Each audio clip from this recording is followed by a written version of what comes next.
तो पंढरपूरसाठी भाजपला घेऊन जाण्यासाठी आपल्याला तिथे व्यवस्था म्हणजे नेमकं कसं नियोजन पंढरपूर जाण्याकरता या ठिकाणी जवळपास 55 बसेस या ठिकाणी करण्यात आलेल्या आहे आणि याचा उद्देश हाच आहे की जे मध्यमवर्गीय लोक आहे किंवा म्हातारे लोक आहे, म्हातारे आई बहिणी आहेत, त्या जाण्याकरता इच्छुक असतात पण त्यांना काही सोयीचा अभाव असल्यामुळे जाऊ शकत नाही.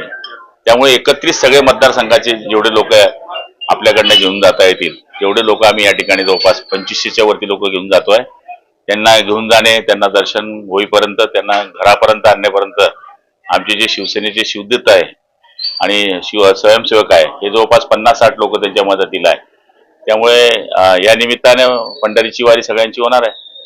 तो काल आपला सीएम मेळावा झाला शिक्षक गडाड्यांसाठी तो मेळावा झाला त्या मेळाव्यानंतर काय त्या ठिकाणी पैसे वाटप आम्हाला काय माहित आहे, आम्ही सुषमा अंधारेंना काही काम नाही ना. शेवटी कसं आहे, कार्यक्रम संपल्यानंतर काय झालं हे आम्हाला थोडी माहित आहे. सीएम साहेब गेले, आम्ही घरी आलो आणि ते नंतर सांगतात. ते पोलिंग एजंटच्या याद्या असतात, याद्या देत असताना एखादं पैसे पण दिले जातात यादीवर, खर्चाला 500 रुपये देतो. हे इलेक्शनची प्रोसेस आहे आणि ते कोणाला माहित नाही असं नाही आहे. पण आता काहीतरी बबाल करायची हा त्यांचा मागचा हेतू असावा असं मला वाटतं.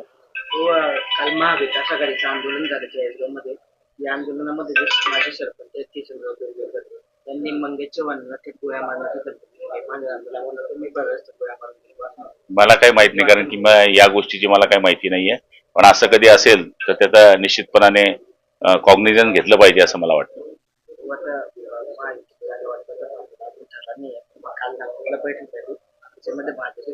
हे बघा, ह्या पेपरच्या बातम्यांना मी सत्य मानत नाही.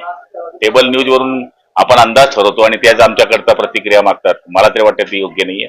कुठली कोर कमिटीची मिटिंग नाही, कोणत्या पक्षाची मिटिंग नाही. तुम्ही म्हणणार जागा ठरल्या, सांगा तुम्ही कशा ठरल्या आणि कोण वाटतंय, असं होत नाही.